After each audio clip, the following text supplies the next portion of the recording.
Кристалът става тъмен, когато се опитвам да помня. Сянка, която ме следва, глас, който не си отива. Имам бяла коса като сняг в пустинята, пазеща пулса на един наполовина мъртъв човек. Твоята светлина изгаря кожата ми, принуждава ме да се събудя. Но миналото е котва, която не спира да тежи.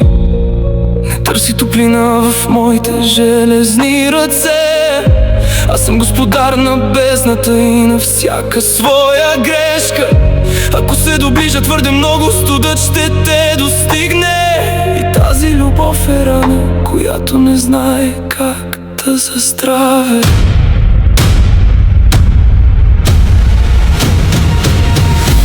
Кажи ми как се обича, когато гърдите са от камък. Как да задържа небето, ако всичко тук се чупи. Мълчанието ми е стена, студенината ми е урок. Кървя любов в тази тъмна стая. Не ме моли да се променя, не ме моли за прошка. Аз съм ехото на болката в нашата собствена гибел. Вървим по опънато въже на ръба на края, където целувката има вкус на бездна, а докосването на буря. Ти търсиш изход, аз издигам стената, пиейки от душата ти, за да отуля собствената си жажда. Това е танц на макабра, отдаване без мярка, където да се изгубиш е цената на това, че си намерил живота. И ако светът се срине под тежестта на този план, ще продължа да те търся, дори моят водач да е грешката. Защото в този студен ад ти си моята единствена истина.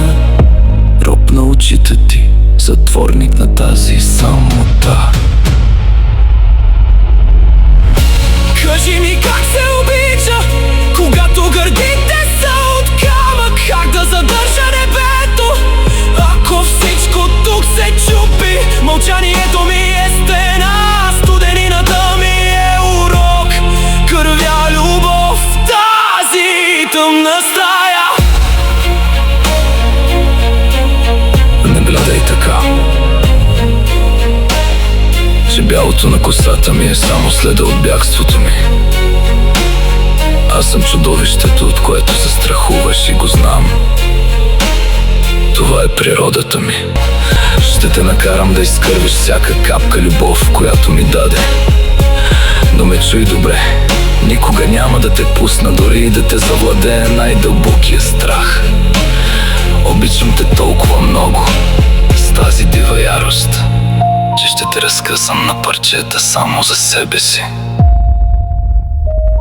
Защото ако ти се счупиш,